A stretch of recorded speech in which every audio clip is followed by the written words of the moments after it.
3.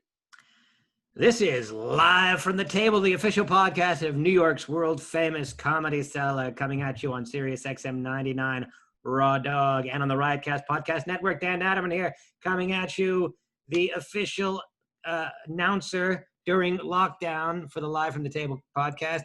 I'm with Noam Dworman, the owner of the Comedy Cellar, and Periel Aschenbrand. We have Claira Janover is joining us soon, and we'll talk about her when she gets here. But Noam, before we do that, I just wanted to talk briefly about the Chappelle. Didn't you go to the Chappelle's for the comedy compound thing that he's having there? Why? Because you never talked about it, and you said you were going, and then I assume you went, and then you never brought it up again, and it seems like it's something that could be interesting. Yeah, I did go. It was interesting. And you'd like to elaborate maybe on that? Well, what do you want to know, Dan? What do you want to know? Well, he sent a private jet for you, first of all, or something like that? He didn't send it for me, but it was me and Louis and Questlove took a private, Questlove and his wife, partner, girlfriend, I don't know, and my wife. They flew us by private jet to Ohio. Well, here comes my wife too. Yeah. Oh, it's okay. America can wait. What is this? You're buying more Roblox? It didn't go through the other time. Just. It did go through. I saw it in the balance. I saw he had it. Look at his balance. It's not done. Okay. Now he's gonna have now it says verification required because you got to put in the.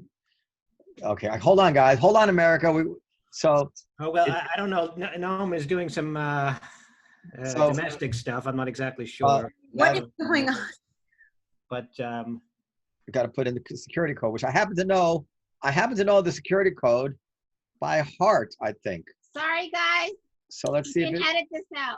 So let's see if it works. No, I'm not editing. Okay, now this would be hard to edit out. But okay. So so he sends you for a jet he flies you, Louis, Questlove, and. Are you talking about our trip? Oh, yes. Yeah. So he flew us. We flew directly. Yeah. He flew us to Ohio. And then we got out, and as soon as we get out, we had a COVID test. I guess it's one of those Abbott's rapid fire COVID tests. Right. And then as soon as we were, certified clear, then we went and played with the comedians. We went to his shack. He has a bar there, and we hung out. We had. I didn't do it, but we had, what is it called? Like a vitamin B drip or something. He has nurses on him. Vitamin drip. Yeah. A vitamin drip. And then he does a comedy show. Yes. Yeah, it was fun. But now in the comedy show, does the audience have to get tested, or are they just distanced properly? I'm not sure the answer to that. No. I think they just distance. They're distant, and they all have to wear masks 24/7. So who was on the show? So you went to see the show. So who performed? So the show. Was there any talk of Dan Naturman being invited out there to perform? Well, it's funny I said because Louis said to me that you were that he really enjoyed it when you opened with him, and he thought you were a really good hang. We didn't really hang much, but what little we hung, I guess, was satisfactory for him. And then the show was Mo Amer, Michelle Wolf, Louis C.K. One night Chris Rock showed up. I can't remember who else was on the show. Darnell Rawlings, who was fantastic, by the way, just fantastic. And maybe there was somebody else that's escaping me right now. But the shows were really, really, really good. Demographically, Hannibal showed up for one show. Okay. Well, demographically, it doesn't sound necessarily like the ideal show for me, though I certainly would find it interesting to go out there. What do you mean demographically? Well, you see, it's an all black show, apparently. Michelle Wolf. Well, black and Louis C.K. Black and redheaded. Michelle Wolf, Louis C.K., Mo Amer. None of them are black. Well, I said black and redheaded, and Mo Amer is of color. All right, Dan. All right. But I mean, like you would have done very well. Though. I'm just saying. I just don't know if. Yeah. All right. Okay. You want to be on the Lenny Marcus show, and of course the audience was mostly almost exclusively, middle American white people. I'm sure there were black people there too, but it was not It was not an urban show, if you will. Or when I say urban black, I mean it wasn't like a city audience. It wasn't a blue state audience. It was a red state audience. I was being tongue in cheek about the demographics. As long as the audience is, not too. I find that if an audience is all black, I tend to not do well historically. But generally, in all other cases, things go okay. In any case, if I went, I would like to go with, I don't know if you're going to go back, but people that I enjoy hanging with. I don't really know most of those other guys. I don't think I'm going to go back. Not because I didn't have a good time. I'm getting re-spooked about the whole COVID thing, and I feel like, I don't know. I know it was private jet. It was tested. It was safe, but I don't think I'm going to travel like that. I think we're close to. We're almost out of the woods on this COVID thing with the vaccine and everything. And I said, well, how stupid would it be to catch it now? Like after investing all this time and being careful, this would be the dumbest time of all to catch it. Well, it is. I would like to get into Trump and COVID since it seems like a logical segue. But Claira is joining us soon. I don't know if is she coming on now? Periel? That's what I'm. By the way, am I allowed to discuss what's going on at the Comedy Cellar, Noam, with regard to the olive tree with the dinners, quote unquote? Yeah, sure. Well, for some reason, Liz keeps sending out these Instagram posts saying we're having dinner in quotes tonight at the Olive Tree with comedians. But what she means is there's going to be a show. No, there's no shows. There's no shows. There's a lot of comedians hanging out there, and they get up and they bullshit around. But there are absolutely no formal shows going on there. Well, but you're saying, the comedians go up and they do jokes. Is that correct?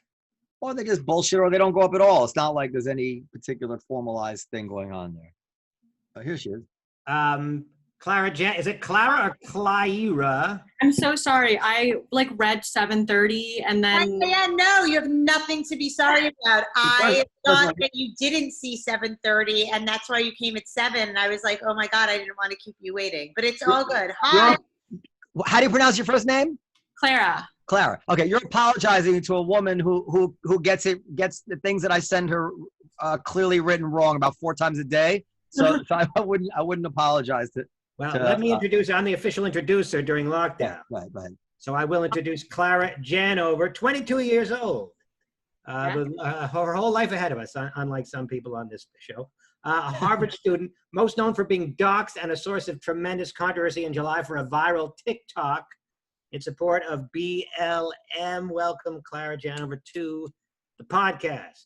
Hi, guys. I'm super excited. Thank you. Are you coming to us from Cambridge, Mass? I'm coming from you from Los Angeles, California. That's nowhere near Cambridge, Mass. Is that because Harvard is doing it remotely? Yeah, I'm also not currently enrolled this semester. I took the fall semester off, and so I won't be back until late January, which is when the spring term starts, and I will be back in Cambridge at that point. Okay, so let's talk about what happened. So now, by the way, Periel doesn't think so, but I don't know if this is traumatic and stuff. Like for people who are watching, I'd like to play the clip of the video to set the context. You don't have any problem with that? Yeah, go for it. I've seen it a million times. Okay. So let me just start by just playing I'm trying to remember the whole thing myself. I can play so I can share computer sound. So it starts with, this is the first video that kind of went viral. The next person who has the sheer nerve, the sheer entitled caucasity to say all lives matter, I'm gonna stab you. I'm gonna stab you. And while you're struggling and bleeding out, I'm gonna show you my paper cut and say, my cut matters too.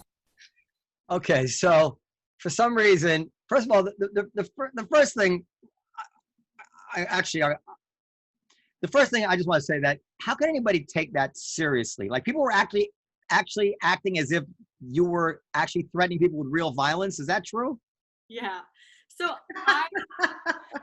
so when this first happened, right, this was a jolly good morning. I thought it was like a joke.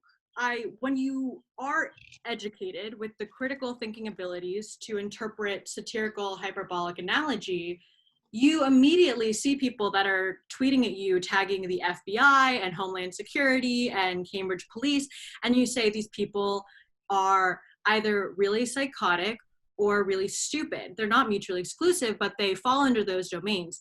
And because of the nature of, you know, the Twitter sphere, which I was very unfamiliar with, and the nature of doxing and these essentially smear campaigns against people, the news circulated so fast because people had like what are called Twitter bots. And so they would respond to every tweet in my name or like in response to the videos with like this statement, Harvard student threatens to stab people, and then the video. And like no one really watches the video, or if they do, it's the beginning and the figurative speech is like so abhorrent to them. And it just really, it accelerated so much faster than I could have imagined. And so let me tell you where I might disagree with you. Well, I know where Noam is going. Noam, can I guess where you're going for fun? Yeah, go ahead. Just knowing Noam as I do for some number of years, Noam had an issue with the word caucasity. No, I don't have an issue. I do want to talk about that, but that's not where I was going.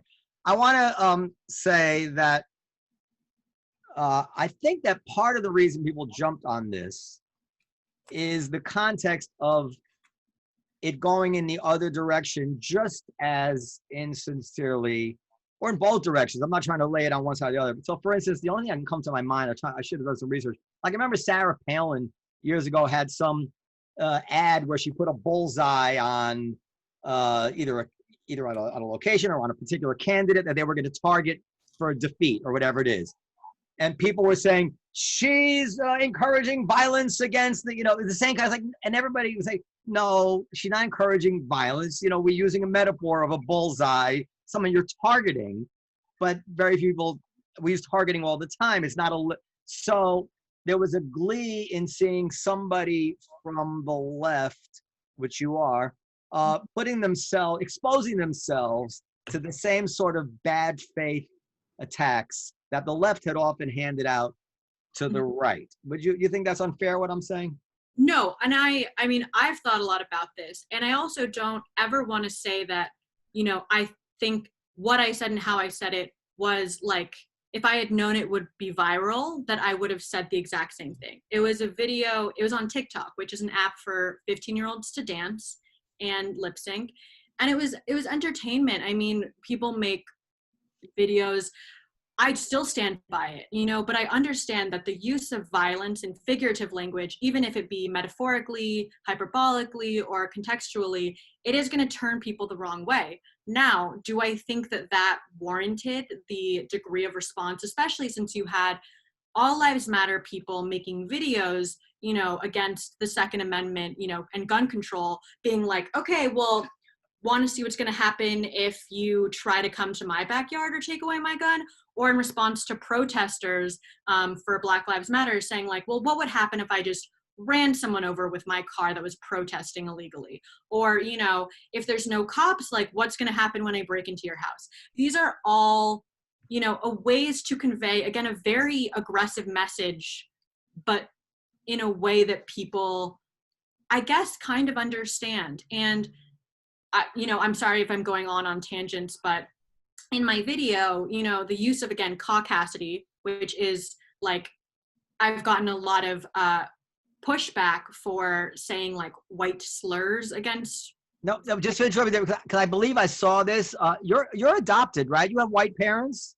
I have a white mother, yes. White mother. So that's important information for people to know before they think that you hate white people. So go ahead. Yeah, and it's also like, I don't hate white people. I have white friends. I grew up in white communities. I have white teachers. I think the joke is like, there are people that are white, right? Like, you guys are white. And then there's like, hey, okay, go ahead. No, then there's like white people, like the people who compare the N-word to Karen, or who say like, you're oppressing me because you said caucasity, or who say like, well, you know, if you show me a photo of like an entirely Black Congress, like that's racist, you know, to show these. And then they say like, well, what if I did that with like a white Congress? And I'm like, that's not, like that's not a what if, like that's just showing you a picture of Congress. Like the point is to, you know, appeal and understand that like these are, and you know, there are a lot of people who say like you can't fight bigotry with saying things like Karen or caucasity, you know, and I really do respect that opinion, but it's also one that like I won't.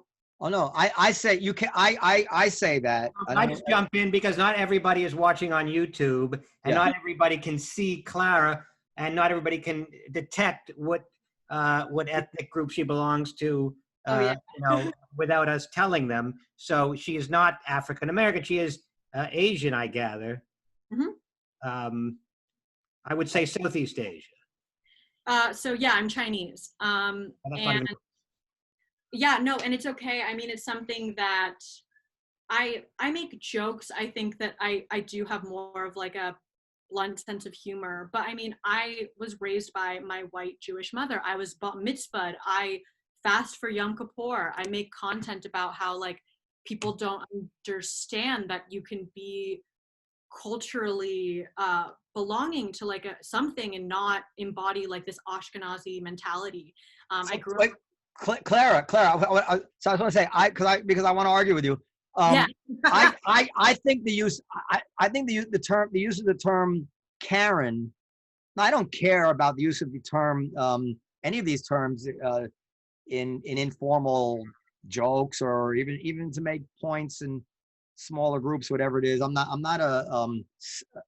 I don't know. I'm not like a purist about this stuff, but like when the mayor of Chicago answered one of her detractors, "Shut up, Karen," you know, I actually think, you cannot end bigotry by normalizing concepts that embrace the idea that, well, it's okay to judge people by the color of their skin as long as it's not black people by the color of their skin. In other words, no, that's not actually the whole point. The point is that it's wrong to judge people by the color of their skins. It's also wrong, in a deeper sense, to dismiss anybody's argument based on an ad hominem attack, which is it's another layer of that, meaning that it's not even a matter of the generalization that goes into Karen, but even if it wasn't that, just by saying, you know, shut up, you're ugly, which is not that different, although it doesn't have the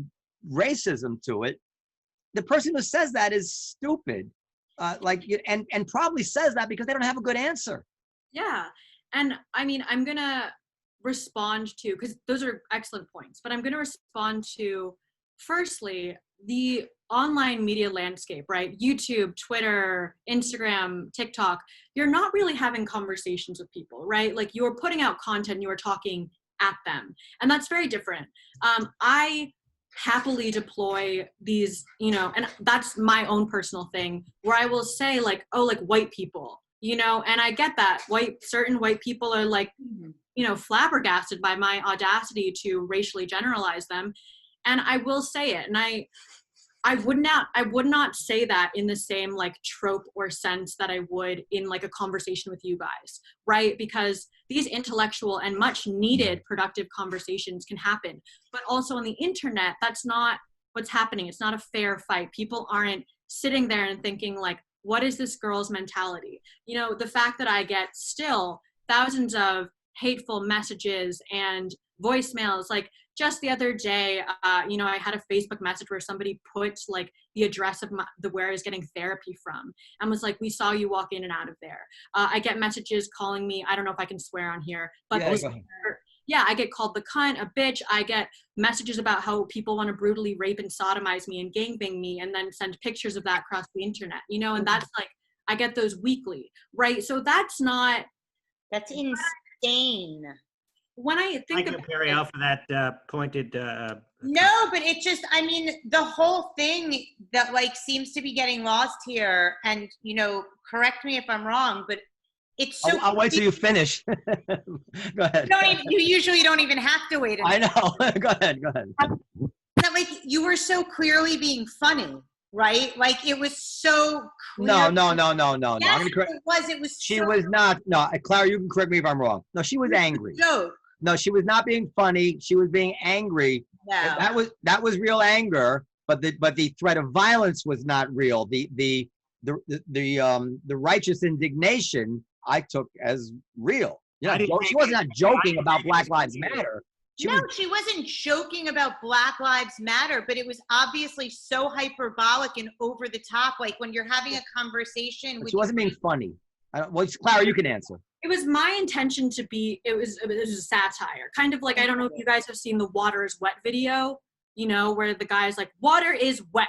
Like the righteous indignation obviously is much more contextual in the term of politics, right? And that's why people are like, this angry, violent, scaring, crazy bitch from Harvard who didn't deserve to get into Harvard, but also represents everything wrong with it. You know, like, I get that.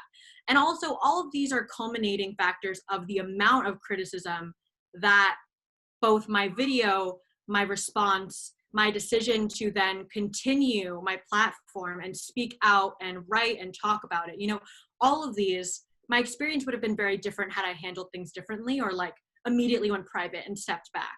But for me, and I, you know, this isn't like the point of all of it, but like I wasn't ashamed of the video I made, and I knew that it wasn't legitimately violent in any capacity. And it was terrifying, but also so eye-opening to see a culture of hundreds of thousands of people with millions of Twitter followers, Ann Coulter, Jack Posobiec coming at someone so quickly and okay, so that's two things. First of all, I'm just going to say for the record, I'm going to go back and watch it.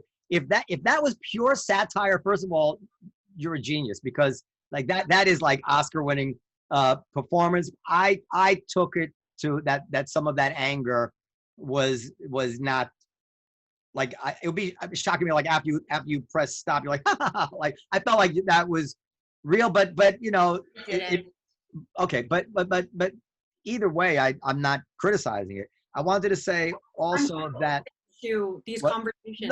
No.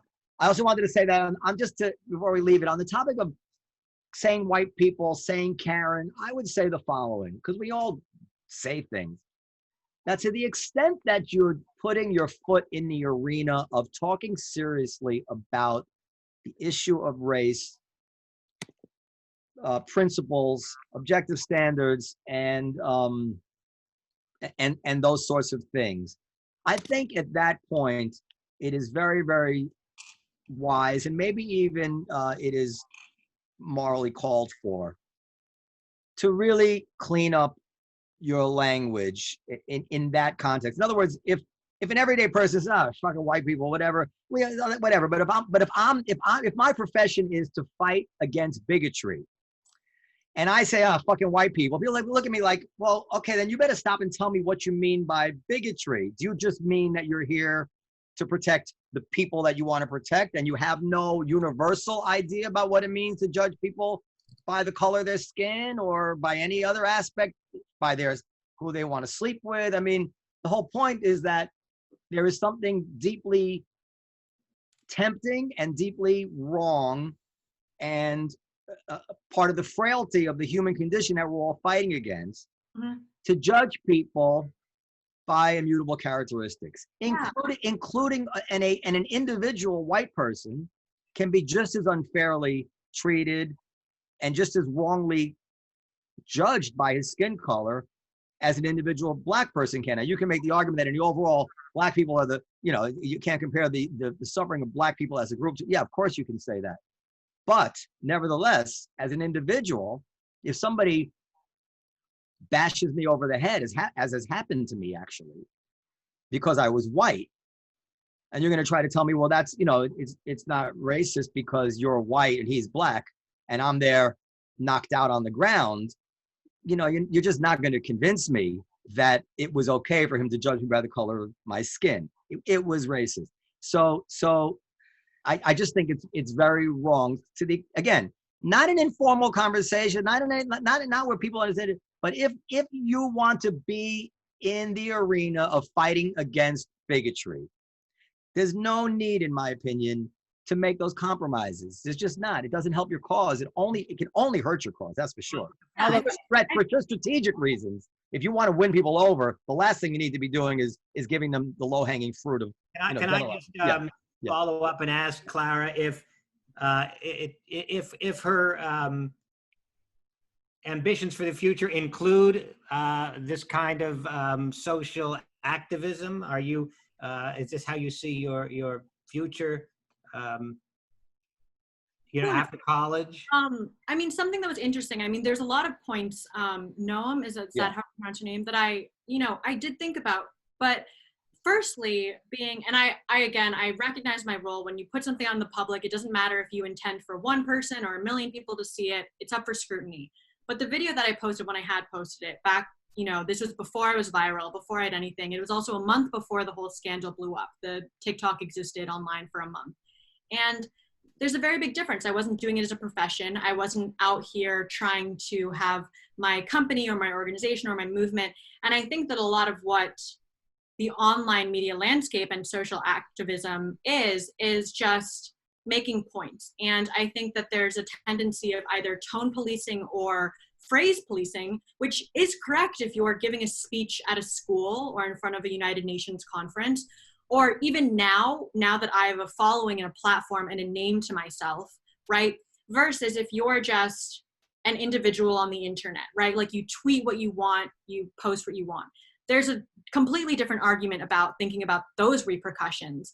But I think like there are ways that, activists almost are held up to a standard of perfection of like non-controversy, even though they're stepping into that sphere. And so right now I would never make that video again. Or if I did, it would be very intentional to convey the emotional gratitude or the emotional gravity of my statement. But then to go into if you're fighting bigotry, you can't stoop to their level. I do respect that. I do get that. But I think there are points where, and this is I'm so good at analogies, but imagine if you are, a kid at school being bullied, and every day you're just being punched down. And that's not to say the bully doesn't have a hard life, doesn't have whatever. And then you stand up for yourself and say like, bully, like shut the fuck up, like get out of my face. That's not, I would say that's not the same thing, because that's actually the bully who did it. Yeah, but for people of color who have existed under systems of institutional, systemic, and cultural racism, it is white supremacy. So let me give you a better now, not a better now, forgive me, but let me give you another now. So right now, there's a big problem with Black on Jewish assaults in New York. And if I wanted, and that's a sensitive topic to talk about, and to be very clear, this is the world we live in, I'm not blaming Black people for that. I'm not even, whatever. I mean, it's just a real thing. You can go on the ADL website and you read about it, and there's been articles about it. So if I want to wade into that, the last way I would do that is by saying, you fucking Black people, that would be exactly the wrong way to talk about. So if you want to talk about white people who are doing something, but you think then therefore it makes some logical sense to zoom out to implicate all white people, well, then I would say this is exactly, I've used this analogy before, this is exactly the kind of sloppy thinking that got the Central Park kids, the joggers kids, convicted, because the jurors associated, what other Black kids had done with these kids who were accused of. Like, you just can't, there's no way to look at it. It's just wrong to generalize people on the color of their skin. And for some reason, that's almost like a right-wing talking point now, but I'm old enough to tell you that used to be what the most far-reaching, good-hearted liberal people used to say was square one. You could not get Martin Luther King or Bayard Rustin or any of those guys to utter any of the types of things that are being said today. And let's be clear, those were Black people who lived through Jim Crow.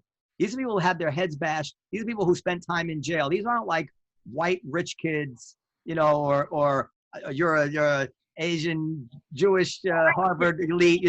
These are people. I'm saying like this was the gravitas of the people who were actually suffering the real deal, and they did not permit themselves And I'm sure it would have felt good for them. I'm sure they're human as I am. And they would have loved to call that bully, fuck you.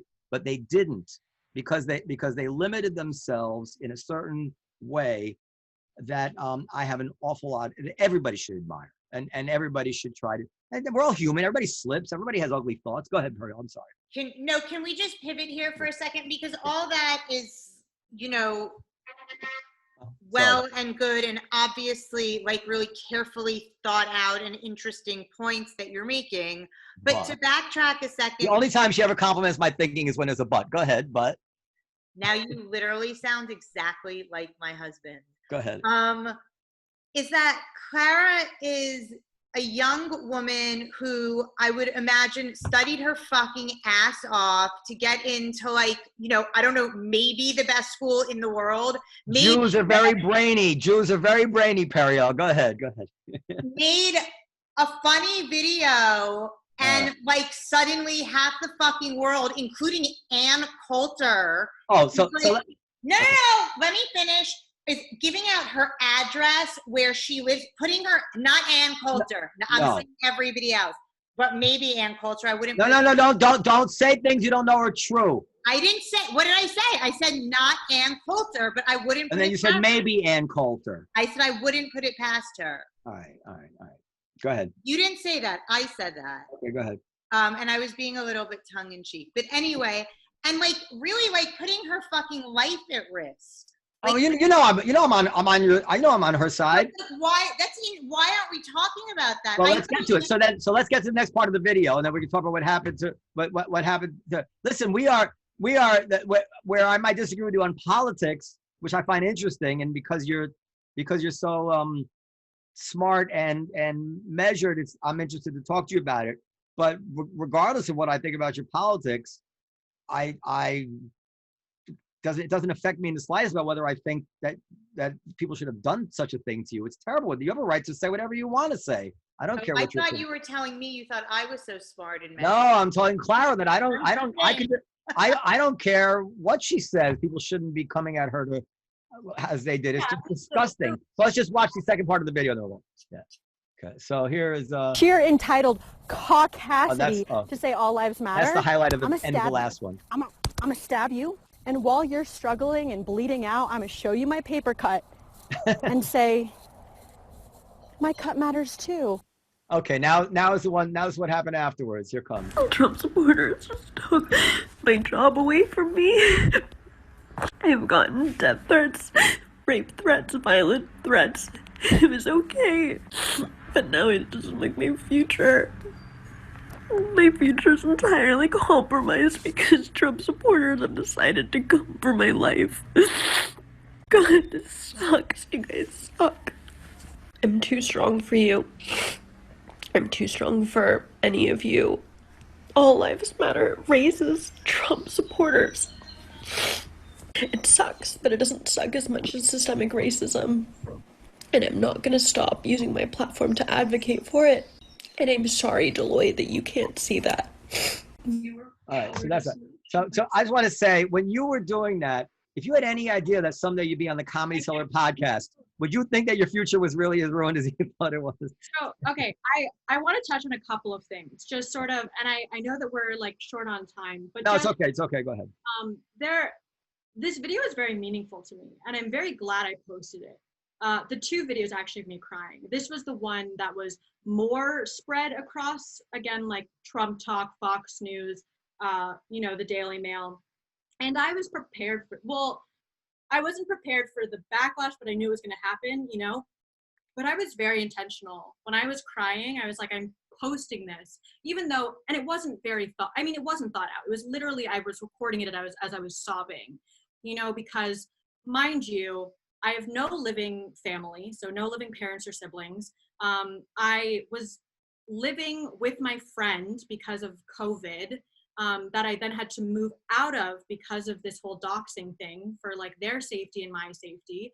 I was a young girl, albeit 22, so I was an adult young girl who for so long, like my job at Deloitte was job security. It was financial security. I grew up low income to a single mother. And so it was job security. And that was what what I saw as my future. And I generalized Trump supporters, which again introduced Trump supporters into the conversation in this video. Had I done it differently, I would have been more thoughtful about it. But I think that and we don't have to talk about these social mechanisms behind like seeing a young girl crying and immediately assuming she's hysterical and irrational and on her period.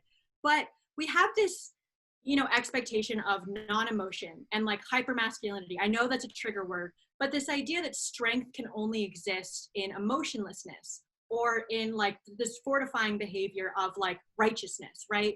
And when I said in that video, like, I'm stronger than this, I maintain that. You can cry and you can fight at the same time, and you can force people to reconcile with how visceral, again, and it wasn't just racism, it wasn't just Trump and All Lives Matter supporters, but the online media landscape that makes harassment and doxing and all these things so prolific that when it is against one person, right, which it was against me, it was tremendously overwhelming.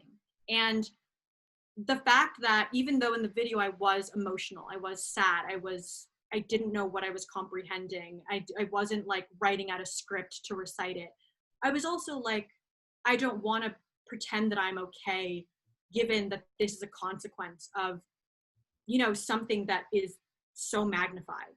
And so that's what I did want to say, because I think a lot of people had not necessarily issue, but commentary on like me crying or me being like a baby or a brat, or me being, irrational, when I think there were a lot of contextual pieces of information, such as like my financial insecurity and housing insecurity my entire life growing up, that culminated into this idea of like my future. The woman, your mother, the Jewish lady, is not alive anymore? No, she passed away in February. Oh my God, I'm sorry. Yeah. So you've been taking it hard. So I mean, I didn't have that feeling about your crying. I know that your people who attacked you did. I tell you the feeling I did have, and I wasn't alone in this. There was a certain, because I had my experience with cancel culture, and there is this sense when you see that, I say, well, maybe now she understands. Well, what's another way to put it? Would she have been able to feel for someone that she didn't agree with, who was facing the Twitter mob? And maybe, now that's human. There's a lot of people who learn a lesson that way, but I mean, I would imagine now that you've gone through it, you probably don't jump in the same way that you might have when even when somebody you disagree with is being attacked by the mob. Would you say that's right? I was never very integrated into like cancel culture. I think the only cancellation that I had known about prior to me being canceled was like James Charles. And again, which one is James Charles? The makeup dude. Like, oh right, yeah. Remember the little kid? So like I didn't know, and I'll hear things about people, but I've never commented something negative. I've never, I've indulged in like watching the drama videos, but I've never made commentary on it. I've never been like, ugh, I'm so mad at this person for what they did. You know what I'm going to do? I'm going to make an entire website. I'm going to Photoshop their picture on top of smut. I'm going to put a Hitler sash on. I'm going to put their website online. I'm going to comment on every single photo of them. And then I'm going to make a video of them telling them to go hang themselves. Like, these are all things that have happened to me, right? Like, they're literal pictures of pornographic, like, models with, like, my face Photoshopped onto it. Being like, Trump supporters, you ready to give this girl some justice, right? Like, again, and I'm not doing that to be like, I'm some Hail Mary savior complex, but when it was happening to me, it was more of an eye-opener to like how profound this was. Like, I had watched Monica Lewinsky's TED Talk on the shaming campaign against her, and it never occurred to me to think about what these people go through. Same with Christine Ford, right? Like, so funny that you just said that, because as you were talking, I was just about to tell you, but think about how amazing your TED Talk is going to be. That's my career goal, is like a TED Talk. I've been watching You're on your way, 100%. So now what happened? Did Deloitte fired you? So Deloitte, at first when Deloitte, I had emailed Deloitte like a long email the day that this all happened, before I got fired, obviously, explaining everything, including photographs of some of the messages I was getting, saying like, I really think this is going to die down. Like, I didn't think that I could be a national scandal. And then I got an email from them the next day being like, jump on the Zoom call in 15 minutes. And it was 2 people with like just their photo on the Zoom, so not their video. And it was literally like, okay, Claira, like we cannot in any shape, way, or form, condone violence. And we've received so much pressure that we are terminating your job, like your full-time contracted job offer. But you're a student. How do you have a full-time job at Deloitte? Job offer. Yeah, so it was a full-time job offer. So it was contracted. Like I had my entire Deloitte digital page. It was upon graduation, you start full-time. You would intern probably, or like an associate, summer associate type thing, and then they make you an offer. So I was supposed to be a summer associate. And then because of COVID, they gave all summer associates or like all business analysts, summer interns, a full-time job. That is the only reason I had a full-time job there. I had not, initially when I was hired via the recruiting process, which is like a month-long things of interviews, I was only hired as a summer intern. And I knew that. But then I got an email in like April saying like, all of those are canceled because of COVID, but we're giving you a full-time job. Congratulations. And so that was contracted. Like it was in writing, it was in pen, and then they canceled that, or they terminated that in like 20 seconds, right? And then I asked, right, I was sort of taken aback by the bluntness, because I was encouraged to apply and to work there over another consulting firm because of their diversity and because of, their openness and their, political activism. And then they fire me in like 30 seconds. And then I asked if I can talk to them or like, articulate myself. And they said like, we don't want to waste anybody's time on this phone call. Like our decision is final. And that was it. Like that was an entire, for me, right? And what was going through my head was like parentless, jobless, legally homeless, That's COVID, no school. Like my body was just like, what is going to happen to me? I was sad and I cried and I was alone.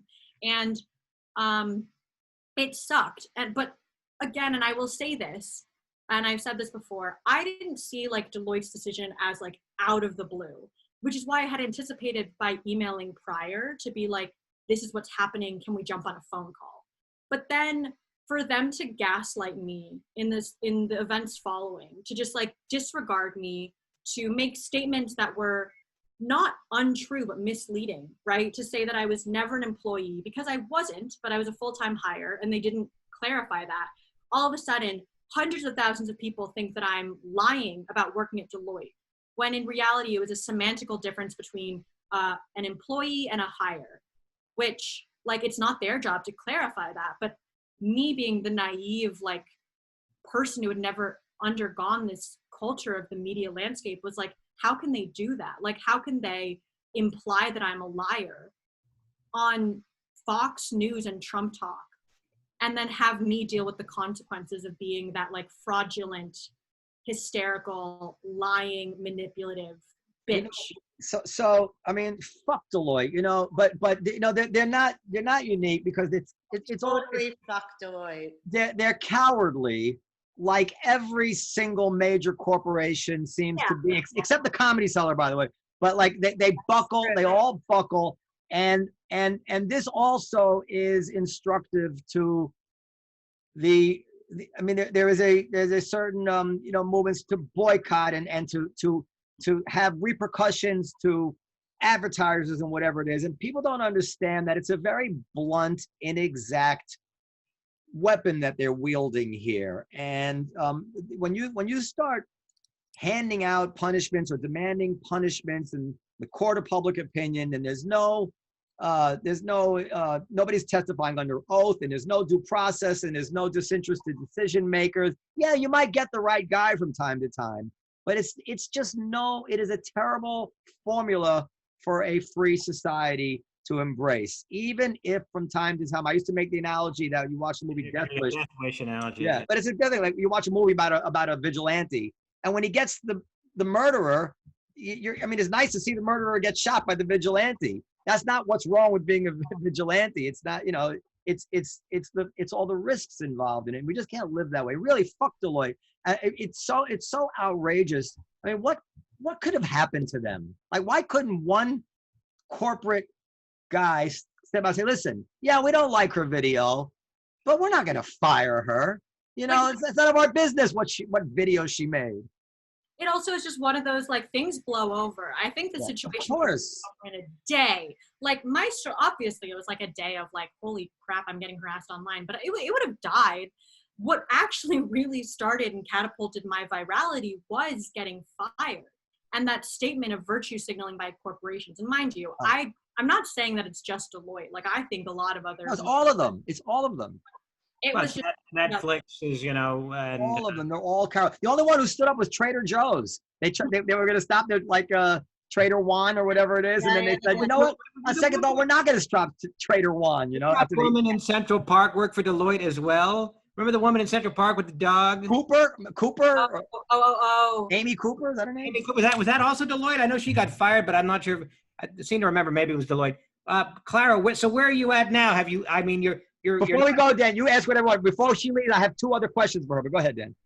You're not, well, I don't know if you're homeless, but you're in an apartment now, so I assume you're not on the street. I've never been on the sidewalk homeless. Don't worry. I will never claim to do that. I've been, like, housing insecure, mainly like either couch or home surfing. I am subletting an apartment in LA with a friend, and hopefully people don't find the address because it's not legally anywhere online, but that's where I am. So I unpacked a suitcase for the first time since March. When I moved. So how are you making your Deloitte job is gone? Do you have any means of making money and paying your rent? I do, yeah. So I'm very fortunate. I've always been very financially responsible. I've worked between 4 and 8 jobs every semester of school, so I've built up a savings. During the past, like, spring, summer, I've tutored. I work online creating curriculum for government involvement and civic activism. So I, like, financially am okay. Like, am I as okay as I would have been working for corporate America? No, but I also haven't even graduated college yet. I have 1 semester left. So you could also probably make a killing as an influencer on social media. You might want to tap into that. Oh my God, that's another conversation, but a conversation I've had a lot with people in LA, because that's what people come here to be, is like that influencer. Yeah, I mean, I think ultimately this will ultimately help you. Absolutely. Platform is like, oh, I don't really know if I want to use it, and everyone is trying to build one, and I'm kind of trying to, like, keep my head down. I mean, the overwhelming sentiment that I felt was that everybody thought that firing you was horrible. Like, you know, you judge by Twitter, you're getting the wrong impression. It's just like that, like a Dave Chappelle special. It got panned by the critics and Twitter, and they got a 99 rating on Rotten Tomatoes. You know, the Twitter is not the real world. All right, I have two questions. I also just want to say that it seems to me like you're very lucky to not just be brilliant, but to be resilient, to be able to, you know, to have to work all those jobs and be a Harvard student, and you know, I don't think you can be stopped. So you know, I'm not particularly concerned with your future. Thank you. In the old world where you didn't worry about getting called a sexist, you would say she's a tough cookie, Dan, you know. But now you're not allowed to say stuff like that. But you do seem pretty tough, in a very good way. So here's my question, because you're adopted, if you don't mind me. I'm fascinated by it. So we had a guy named Robert Plomin on. Do you know who he is? You'd probably be interested to read his book. I forget what the name of the book is called, but it's essentially talking about how preeminent the role of genetics is in everybody's development. And so here are my 2 questions to you. Yeah. Now, you grew up with a single Jewish mother. Mm-hmm. That was your environment. From what age? From baby? Yeah. Right. How did a single woman adopt you, or was she not single when she adopted you? No, she was very much single. She was older. She was 48, and she flew to China and adopted me. That's wonderful. But I just didn't think that a woman in that demographic would be given a child, because they would want somebody they aren't anymore, but they were back, again, when there was a huge, essentially, like, overpopulation crisis in China. So here's my question. Knowing your mother's personality, her interests, her sense of humor, her tastes, all of it, and knowing yourself as you do you feel that you are influenced by her in those deep ways, or do you feel like you grew up to be the person that you were going to be? Do you have your mother's sense of humor, your mother's personality, your mother's taste in clothes and movie, whatever? Like, what do you see you got from your mother? Yeah, I mean, I think I got a lot. I think I got her tenacity. She was a union organizer, protester. I grew up, again, like when I was a kid going to like the polls and phone banking, it was like normal for me to just be like, Obama, oh wait, like I was a eager kid. My mom was a history and women and gender studies teacher.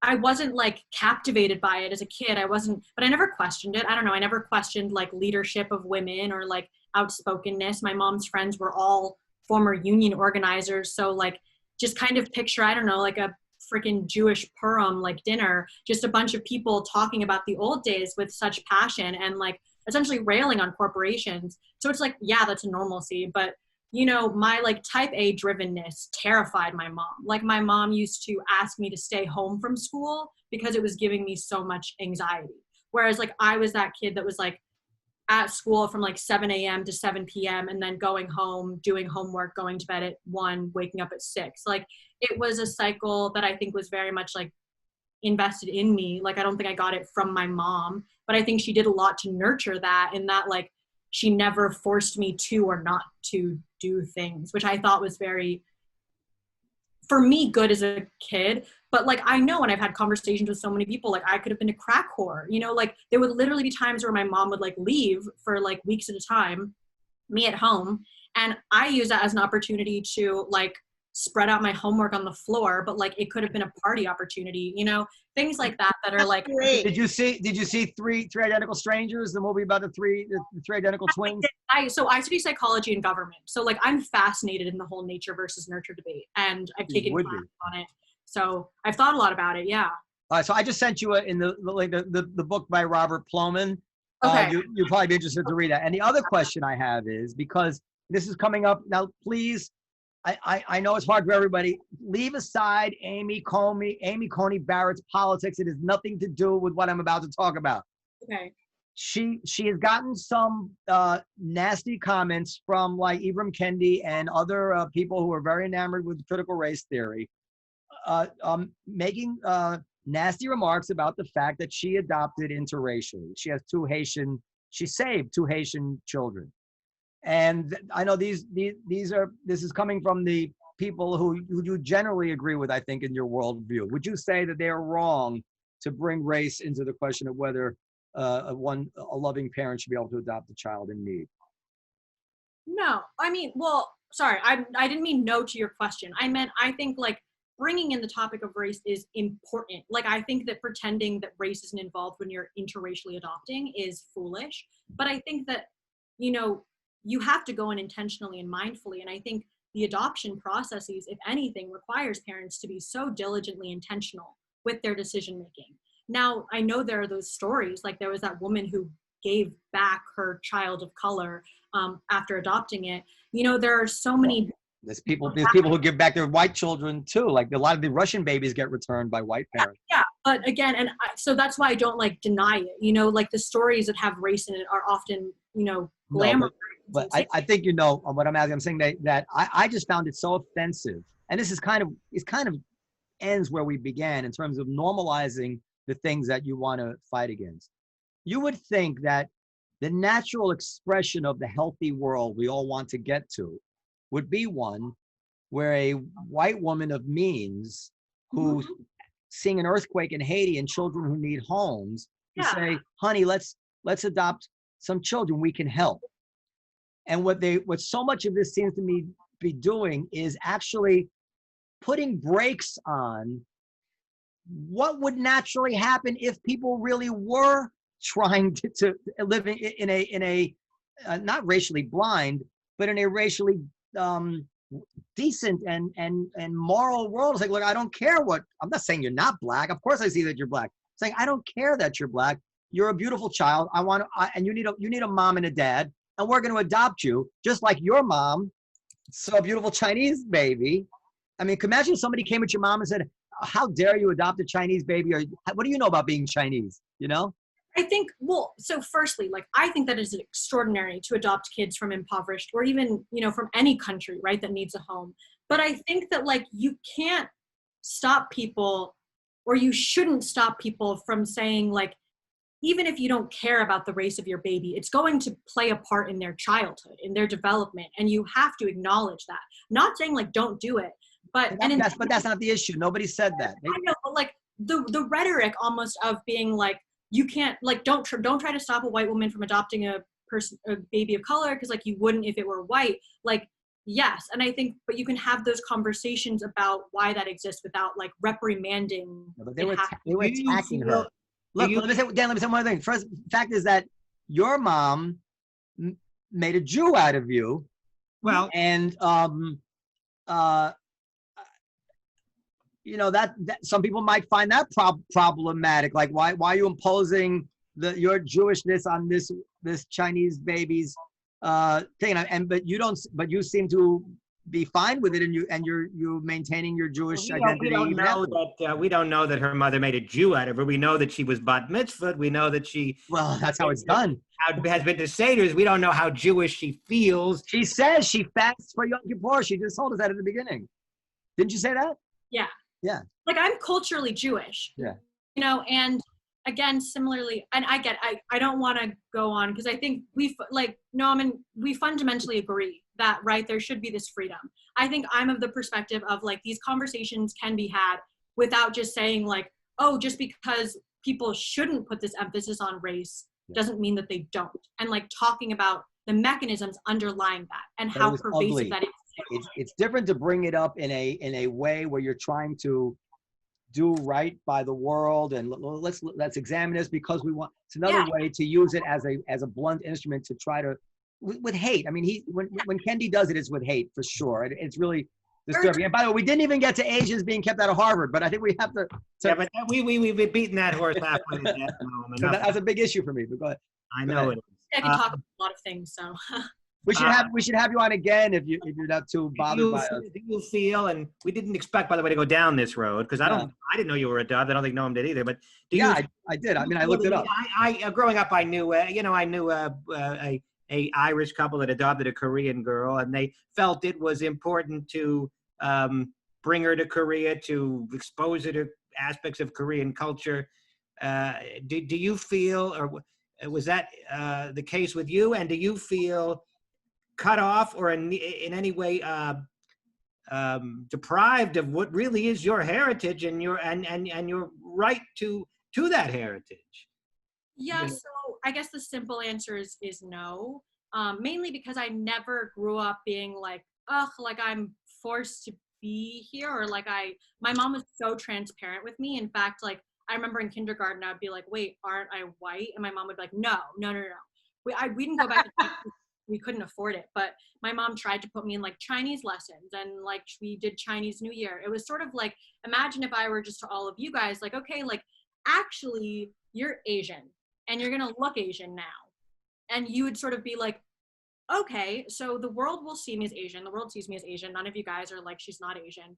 I am Asian. I'm a person of color. I'm treated as such by society, but I culturally grew up pretty white. Now, that's not to say that I haven't made intentional efforts to embrace like Chinese heritage in life, but like I didn't grow up in any semblance of Chinese culture. Like I didn't speak the language, celebrate any of the holidays. I know that the like province that I'm from in Shanghai, but like I don't really know it. And a lot of my childhood was spent rejecting my Asianness, not celebrating it. And that's confusing for a parent. Like if you're raising a kid and you're just like, why aren't you more in tune with like your obvious Asianness? It's like, well, it's the same as if I were like, mom, actually, like you're from Africa, like go feel part of that community. You know, it felt very different from me. And I think that's like college, especially the diversity at Harvard was the first time that I was around extraordinary diversity, was when I started to recognize and empower myself via my Asianness and my Asian identity. But before then, I was sort of just like, I'm Asian and I know it, but it's sort of just like, I don't know, it's like the color of my hair, it's there. It's a factor about me, but I don't let it dominate. You know, the people of color thing,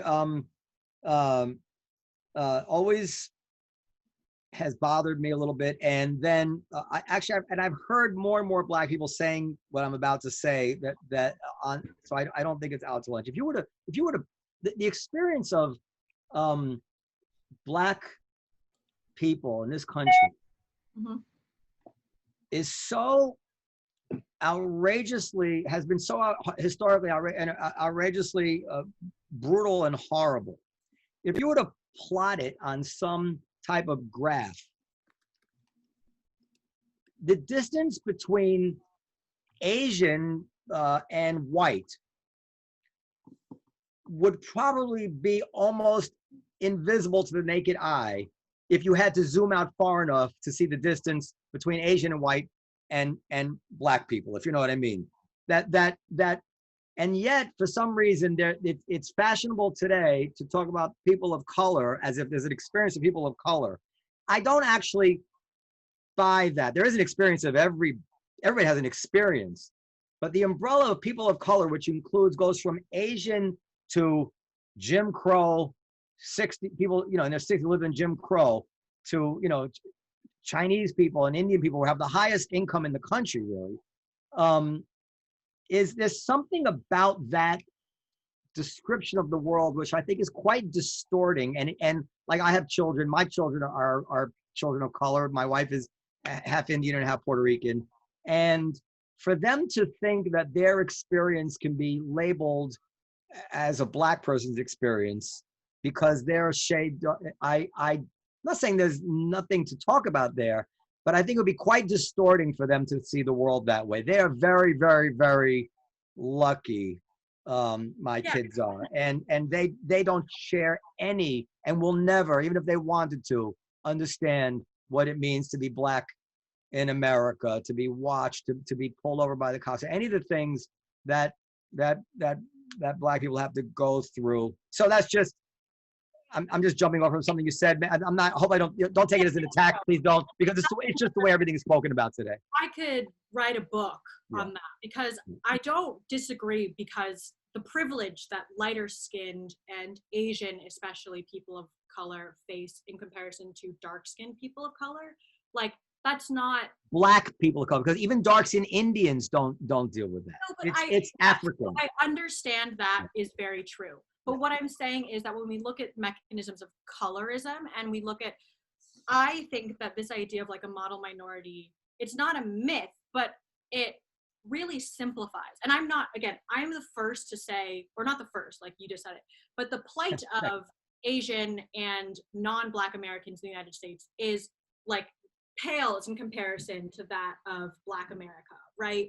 But I also think that the encompassing of people of color speaks so broadly to just a lot of the underlying social mechanisms that might be obviously based on Black or anti-Black racism, but are pervasive through examples and through manifestations of colorism, right? And so obviously, yes, you have Asian succeeding, you have the overrepresentation of Asian and South Asian Americans at top Ivy League colleges. And like, we can talk about that later in the future.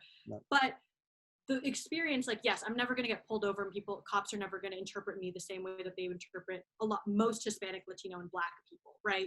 But I think this domain of women of color is really, or people of color, is important, because that experience in and of itself, even if, and I'm not saying this to like belittle the Black plight, which is why, again, so much of what I've done has always been, for like anti-racism, focusing, or now recently a lot more on Black Lives Matter.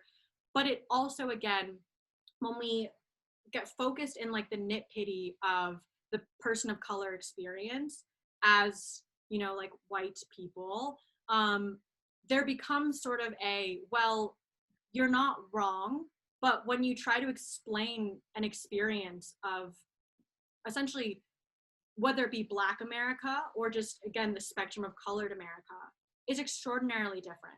And one that like I won't ever experience not having. So let me ask you this. We do have to wrap it up. I think, by the way, well, two things. I think you're describing something else, and I actually give a lot of credibility to this, because it's what the word is. It stayed with me. it's got to be, it has to have an effect on you psychologically to not be the default value in some place. The default value in America, I remember this was Robin DiAngelo, and it wrote this in White Fragility. It was one of the only things in the book that I said, there's a point to that I have to really think about. That there's something, when you're not the default, in so many different ways that the default may not ever realize, it's pointed out to you every day that you're not the default value. The default value is white, so you're other. Jews, we feel this a little bit, especially in the previous generation, where at Christmas time there were only Christmas carols in the school and only Christmas trees, and you say, oh, I'm the other. But that is not the same as feeling that I'm being mistreated, or I'm a target, or I'm the hated, or the object of racism. I never felt those things. Even though anti-Semitism is real, I never felt those things. But I have in some way can understand a little bit of what it feels like to not be the default. And that's interesting to talk about.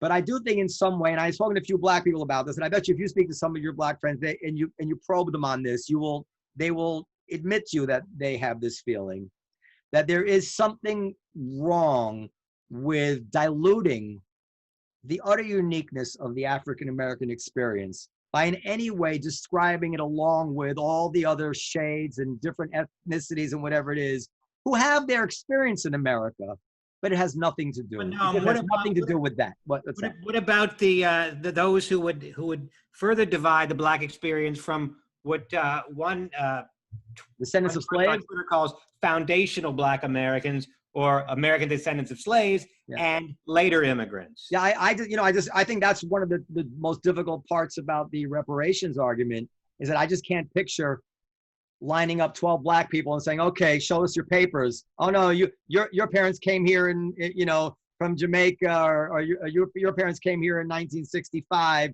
So even though you're all getting mistreated in this way, and none of you are going to get jobs, and you're all going to get pulled over by the cops, only you three on the left are going to get these big checks because the reparations are only for people who are descendants of slaves. That, I think, would just not work. And I think it would cause tremendous resentment within the Black community if you start segregating, because the point is being the victims of racism. It's really not. It's really not about being a descendant of slaves, in my opinion. But there are those who would argue that the Nigerians, for example, have done very, very well, and they're not being, discriminated against, or that they're succeeding, maybe you would argue, in spite of racism. I'm not for reparations. I'm not against. I'm for reparations, definitely, like Coleman Hughes, for the people who were like, and there's a lot of people alive who fit this, who were victims of Jim Crow. Absolutely, I don't have, and that's a no-brainer in a way if somebody could do that. But the idea of cutting a check, I think it can be very divisive. I'm not dead set against it if somebody could come up with a good way to do it. It doesn't offend me. There is a logic to it, for sure. But beyond the realm of reparations, do you feel that a Nigerian family where the father's a doctor, the mother's are not professional, they grew up in a nice neighborhood, do you feel they have the right to put themselves in with the Black experience, the greater Black experience? Because you said you don't like to dilute the Black experience with the Asian experience. Yeah, of course they do, because that's the thing. Their kid who walks around in the street, in many experiences in life, he's just taken for another Black kid. And there was a senator, I think a Republican Black senator, who talked about all the times he was pulled over by the cops a couple years ago. And he spoke very beautifully about it. There was this soldier, wasn't there a Black guy who was just appointed not the first general, but the first, a very high position within the military, maybe in charge of the armed forces, or charge of the army, or something like that. And he did this speech, and it went viral. Everybody should look it up, where he talked about what it was like to be viewed as Black, even at those where people would make assumptions about him, confuse him for being something he wasn't. This is real. This is real life. I don't think any other group of people, and I'm quite right wing, Claire. I don't want to pretend I'm not, but I'm not an idiot. And isn't it a little bit scary that you have to clarify that? Well, because we haven't touched on the things that I'm really right wing about, so I could almost sound reasonable to you. But, but why can't you just stay with that? It's going so well. I just don't want to be accused of misleading her because I'm sure I agree with her on a million different things. But I can't deny those things. You just can't deny that stuff. As a matter of fact, the right discredits itself when Okay. it attempts to discredit those. What about those things. everything else that was on the list of stuff to talk about? Well, we didn't expect to talk to Claira about. We clarified the podcast. If you want to talk about, Claira, but clarified. We didn't expect to talk to Claira about adoption and these other issues. So we expected. But it was interesting. But it was interesting. But I did want to talk about. With Claira or without Claira? Well, if Claira would like to stay, You're gonna kick me off, or no. If you want, nobody. No, if you want to stay, you're more than welcome. To hear Noam's thoughts about with Trump's COVID, and whether you think that. Well, in particular, my question was this: a lot of people have made a lot of have talked about the fact that Trump had the best care, and obviously,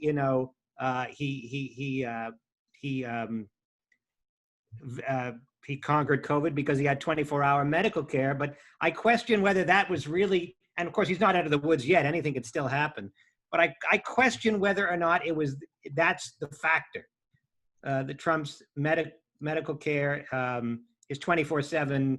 I think you're right, Dan. I think this is. I mean, they say he got some experimental care. I don't know what that is, and experimental care.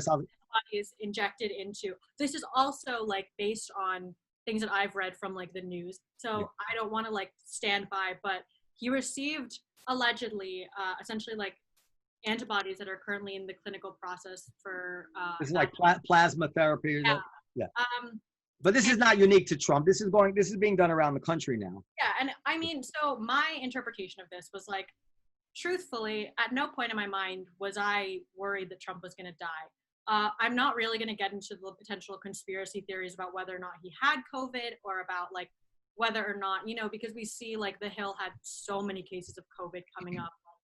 I don't know if you guys have been familiar with Claudia Conway's content, but all of these, and it's just interesting because when that did happen, it was right after the debate, and it was right after essentially one candidate said wear masks and be safe, and then the other didn't, and then the one who didn't happened to get COVID, and then that was publicized. And I truthfully, my opinion was, I am surprised that Trump announced that he had COVID. I figured that he would, if he ever got COVID, would get through it and then say I survived.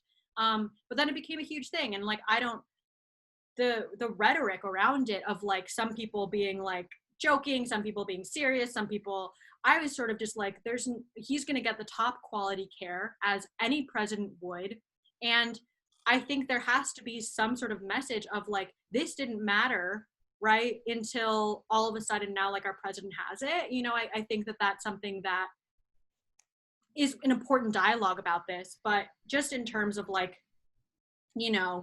how did he heal? How did XYZ,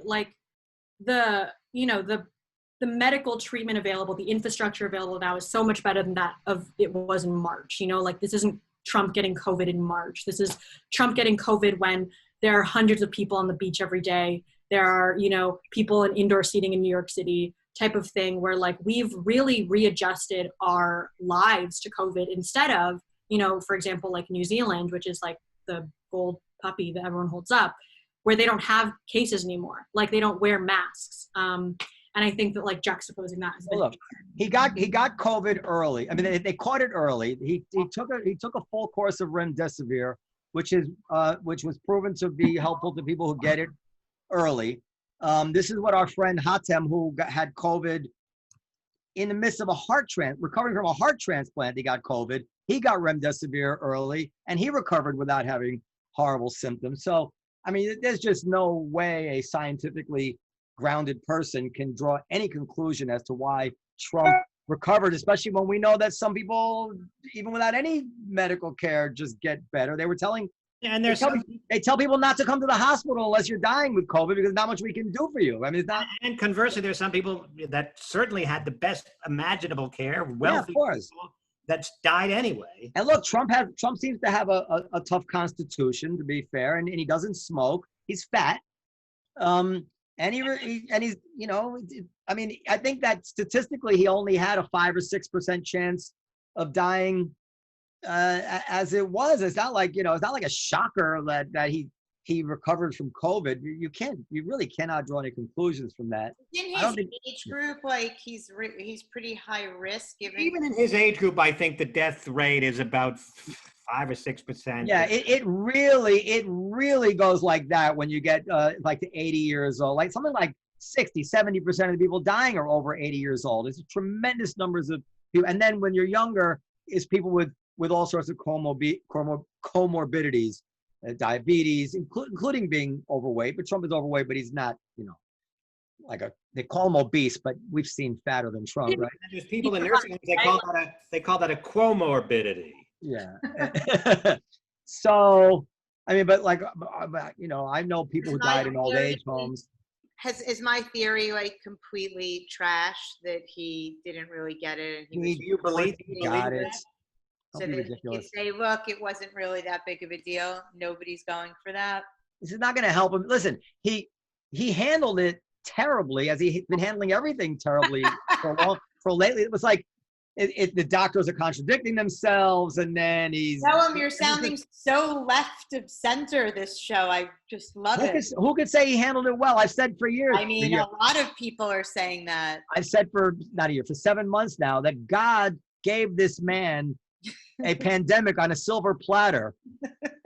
Every single leader in the world saw his approval rating rise, including people like Cuomo, who sent everybody to the death chambers, right? Just put them all back in the nursing homes. 30,000 people died in New York, and he's at 70% approval. Only Trump was somebody who couldn't handle a naturally unifying incident in the country and turned it into something so divisive his approval rating went down. So that's on him. That's on him. Garbage. Do you think that he is irresponsible when he says, don't be afraid of COVID? Yes and no. I think that we talked, it's funny because Periel and I had a big argument about this. And then right afterwards, a Wall Street Journal editorial came out saying essentially the same thing that I said, which is, yes. That was really unfortunate. He puts it very Trump-like in a way which the people who were already disposed to not give a shit or to take stupid risks with their lives, whatever, are liable to misinterpret it. But what I thought he meant when I heard it, actually, as it came across me, was he was saying, we need to move on with our lives. I didn't take it to mean don't wear a mask, don't be careful, don't estimate your own risk, don't be reckless. Essentially saying, what other countries are doing.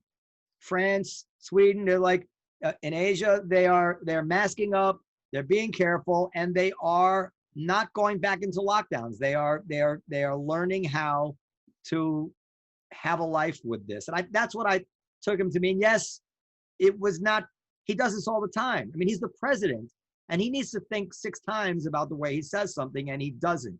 He doesn't even think one time about how he says it. I say this all the time.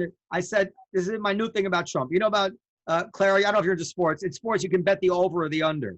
Like the odds makers will say, well, it'll be the Jets by 10.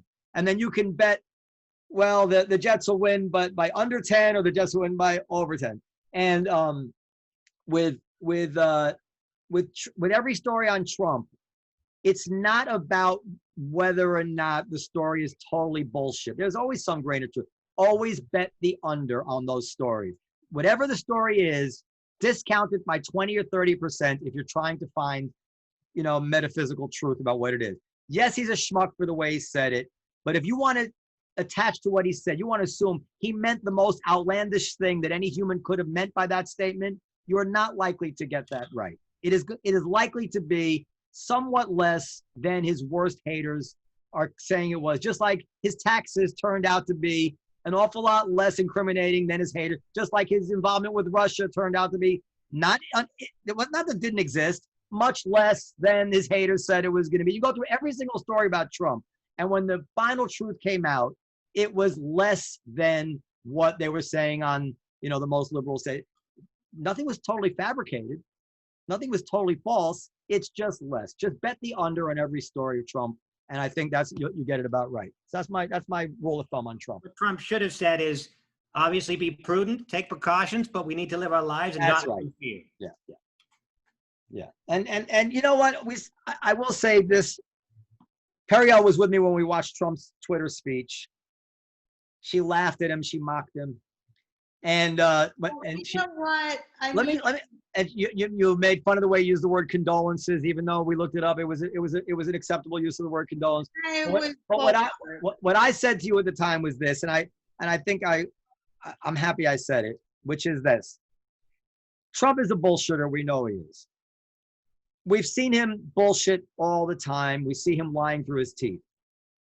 But it was important to realize that when he was in the hospital talking, he was a man scared for his life. He was not bullshitting then. He said, Melania's doing as she statistically can, as statistically should.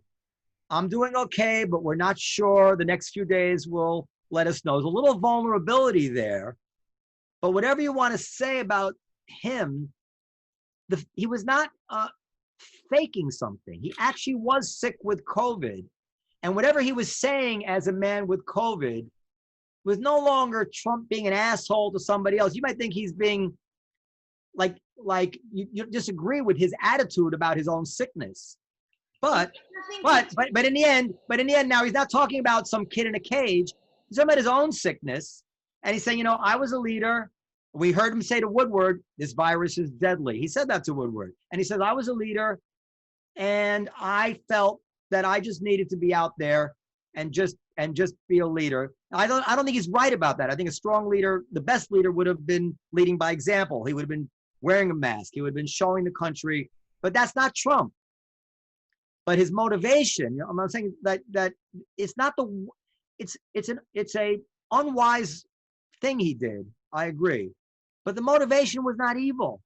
And I think we saw it there. His motivation was he really thought that this is how I'm supposed to be. I'm not gonna be afraid of COVID. And even in the hospital, he's like, yeah, I'm not gonna be afraid of it.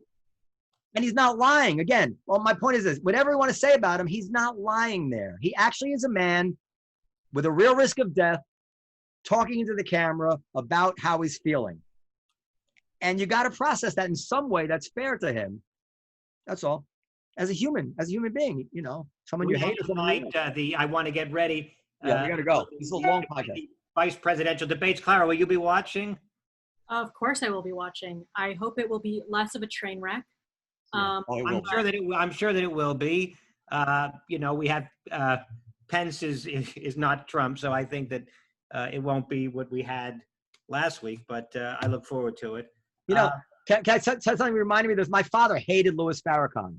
Like, he hated Louis Farrakhan as every. By the way, he's Caribbean. I didn't know. I learned recently that he's not an American descendant of slave. He's a Caribbean American. But as every Jew of my father's generation hates Louis Farrakhan. But there was a time Farrakhan had brain cancer or something, or he had some kind of serious illness, cancer. He needed surgery, and he well, without going into details, and he was talking while he was sick, and he had he was prepared to die by his word. He had only black doctors around him because he's very much about keeping things in the community and whatever it is. And I remember my father crediting him and said, well, you know what? You got to hand it to him. When it's coming down to the wire, when he could die, he's not bending at all. He's saying all the very same things. He's ready to go in to the same surgeries. He's not going to get the fancy white doctors, who would face it, and he was I just remember him registering that with me. He was seeing it from behind Farrakhan's eyes, not hating him any less for what he stood for, but understanding that there was a human thing going on there. That's all I'm saying with Trump. There's actually a sick man there saying things and taking actions. Yeah, and it would be a lot easier to be sympathetic toward that if he hadn't been so careless with 200,000 dead people. But I'm not even asking you to be sympathetic, even though what you just said is very unfair. I'm not even asking you to be sympathetic. Why is it very unfair? Because Europe has as many COVID cases as we do now. I just think Trump has been so cavalier about this. Yes, that he has. But yes, he's been cavalier. But to say that you think 200,000 people will be alive today is just absurd. Well, I mean, it's totally absurd. Very cavalier about 200,000 dead people. Okay, that's fair enough. We'll accept that. So then it's like, oh my God, so now you have COVID. It's like, I have to run to the doctor. Yeah, I got to go.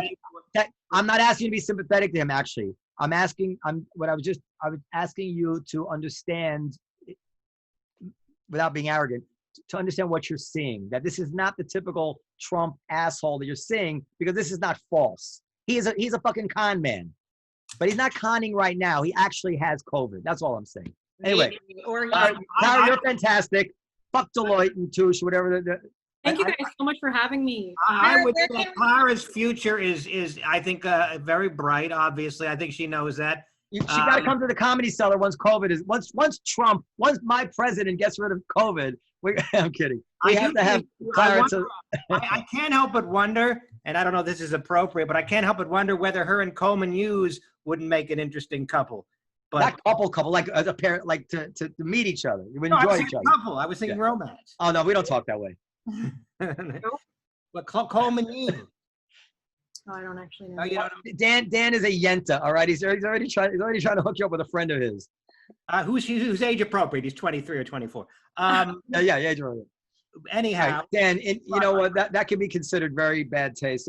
I hope you forgive me. I don't mind. I just don't know who that is. I know who you are. I watched you on America's Got Talent. But, hey. Yeah, no, I immediately. You can look up Coleman Hughes. At a minimum, I think you guys would have a nice friendship. Anyway, yeah, you'd have a great talk. Yeah. I feel like that's a fair person, because he's so brilliant. And here, I'll send it to you. But anyway. You're fantastic, and we're on your side. We don't care what your political opinions are. It's terrible what they did to you, and you were a fantastic guest. Thank you. Yeah, thanks for having me. All right, everybody. Podcast at comedycellar.com for Noam already left. Podcast at comedycellar.com for questions, comments, and suggestions. And at Live from the Table on Instagram. And vote. Everybody go vote. Right, Dan? I guess. I don't know. Does it matter? I mean, if you live in New York, maybe. I mean, I believe in voting, you know. Well, do you have your voting plan in place? This is an important message. Yeah, I'm going to go to the polls and vote. What do you mean? I don't have a voting plan. I go to the poll. So that's your plan. Delano Roosevelt High School and vote, where I've been voting for, 15 years. Okay, so we'll see you next time, and enjoy the debates if you're watching them. Bye-bye. Bye, everybody.